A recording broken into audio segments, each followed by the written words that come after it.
appropriate for this hall around, as we should call it the Masons here.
It was there I enlisted to fight for my king.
John Ross's Bonnie Wood.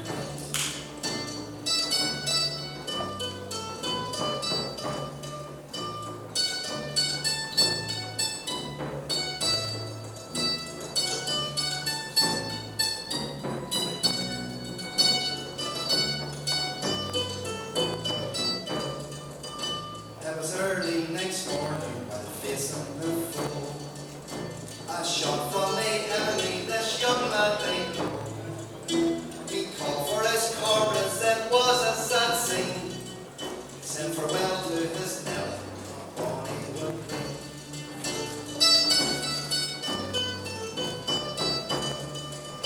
It was ever to Ulster, transferred his strength.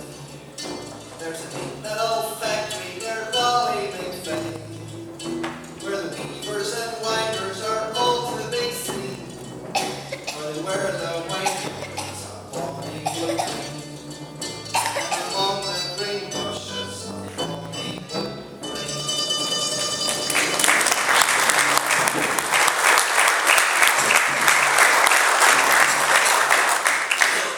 So we need your help with this next piece of music. This is possibly one of the most popular tunes on the streets of Northern Ireland today, but it's a tune that's been played by Irish regiments of the British Army back to the 1800s. It was very popular during the First World War. I think most of you probably know it, but just in case there's any visitors here in the hall, I should explain that there's 3 parts to this tune, and just before the end of the 3rd part, there's a wee pause, and this is where you hear come in back golder.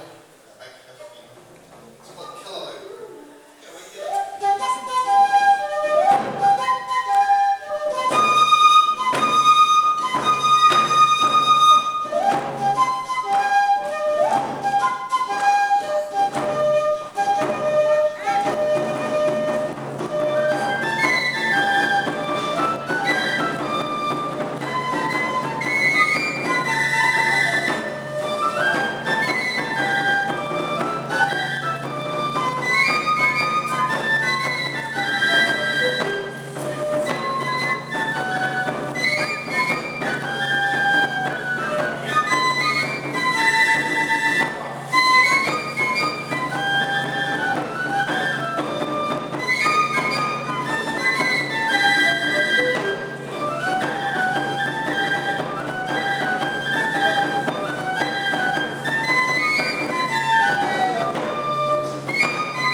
One more piece to do with the Battle Song and First World War.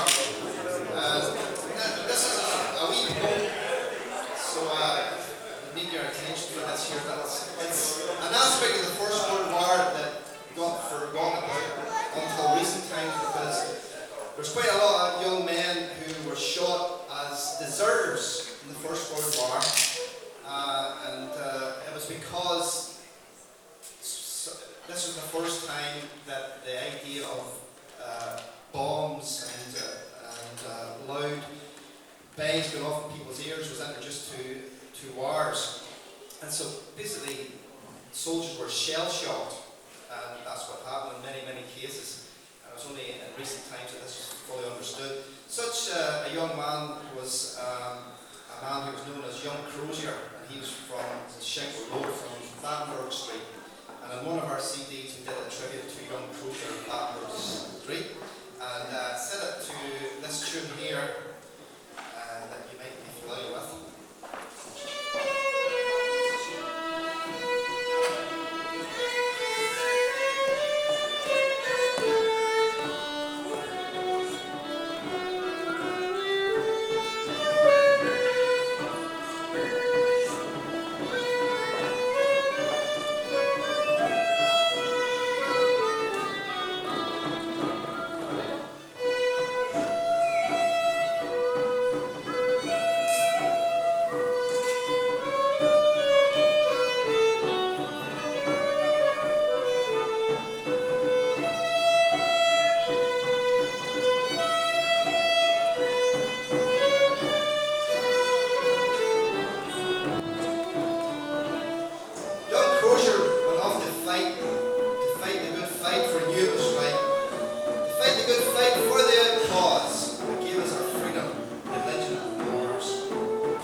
tell you about something that happened in Belfast in the year 1912.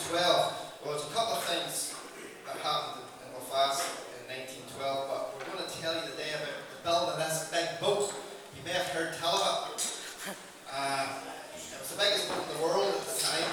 There were thousands of people employed all around Belfast building this biggest boat in the world. And it went off on its maiden voyage from Southampton to North America and cutting out an iceberg, and everybody knows the tragic story of what happened to the Titanic. But you see your wee man in the shipyard in East Belfast who built it. Your great-granddad, or your granddad? I'm a great-granddad. No, it's your granddad. A great-great-granddad. These, the boys that built it, Billy, Geordie, Sam, Hughie, and wee Tam, they didn't want to take any responsibility for the ship sinking. And as they quite rightly pointed out, they just built the thing, they didn't sink it. It was perfectly fine when it left the yards. So this is their reason. I don't know, Belfast has changed an awful lot over the last few years. It's full of tourists now. It used to be full of terrorists, now it's full of tourists. There's probably still a few tourists now as well. But anyway, there's all these big cruise ships now stopping in Belfast. They're travelling all around the world, and Belfast is now on their route. So they get them off, they took them onto these sightseeing buses, and they took them all around the city. They go up around South Belfast, they go around the university and all the buildings there, and then they take them up around West Belfast, they show them all the murals on the wall, and then they go around North Belfast, Belfast Castle, and all these different things, and they always end up the tour in the same place. They always end up in East Belfast, so they take them up to Stormont, and then they bring them down to the Titanic basin, down at the shipyard where the Titanic was built. So anyway, that tour was going on one day, and the bus pulls up with the Titanic slipway, and the tour guide says, right, everybody out. So they all tie out the bus, and your man lines them up and says, right, this is it. This is the spot where the Titanic was built by a totally Protestant workforce. And that's where America puts up his hand and says, can I ask a question? He says, oh, go ahead. He says, the boat was built by a totally Protestant workforce. The man says, aye. Why? He says, I'm just wondering. He says, what were all the Catholics doing? The man says, oh, they were up in West Belfast building an iceberg.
Ulster during his lifetime. They even say that he came over and visited Dundee for a day and went back on the boat that same night. But then folks said,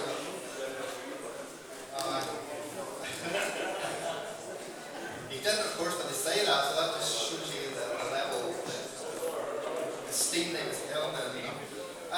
He had many connections with Ulster. Folk could understand the way he talked.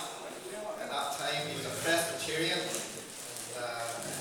He read things about the church, and there was a conflict around Ulster between the old left and the new left as well. So there's all kinds of ways they could relate to him. He was also a very active Freemason. It seems around the Sonic Hall do a wee song that relates to his very active work in the Freemasonry. He read a lot of the songs and poems that he wrote, a lot of people didn't even realise there was a connection. But he was always advocating the rights of man and the brotherhood of man. And his famous poem, his famous song, Man's the Man for all that, basically that's what it's all about. He was always championing the cause of the common folk. And he said things like, "See on Burgie, cattle lord, by struts and stairs and all that. The hunters worship as word, but cuff for all that and all that. His ribbon star and all that. The man, oh independent man, he loves and laughs and all that."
The Duke of Edinburgh was over in Northern Ireland on one of his surprise visits. He was visiting the Royal Army, the Royal Irish Rangers barracks in Ballymena, where I live. And when he was there, he asked if there was a hospital nearby. And he explained what he was doing when he was travelling around England and Scotland and Wales. He always liked to get and check up in the hospitals and make sure that they're up to standard and comparing them. And he'd never been to a hospital in Northern Ireland. They told him there was the Waveney Hospital just down the road, so Prince Philip and his entourage arrived unexpectedly at this Waveney Hospital. The staff were all up to high do when they saw him arrive, but he said, "Don't worry, I'm only here for a wee minute or two. Just have a quick walk around and I'll not interfere with your day's work at all." He says, "If I could see into one of these wards here and talk to a couple of the patients and then I'll be gone."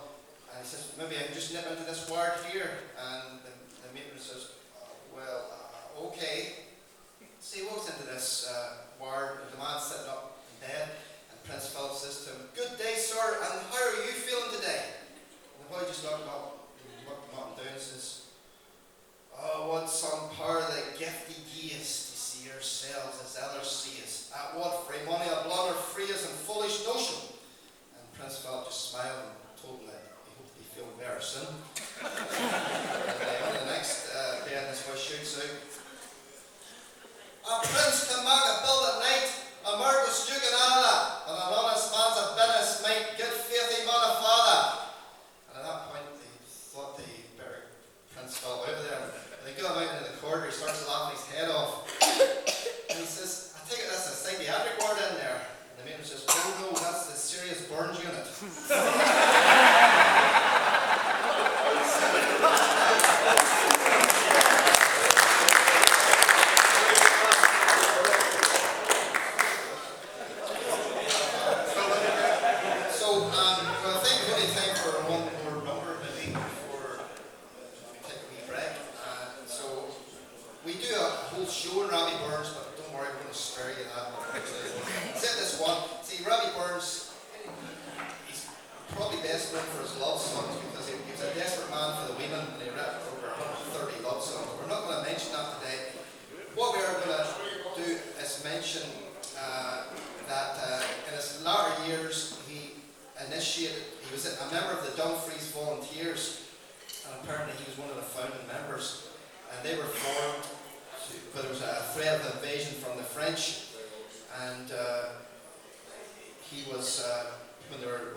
He makes fifes and rope drums, and they're identical to the ones that they had in Scotland in those days, So we're going to do a wee piece to acknowledge Burns and his involvement in the Dumfries Volunteers.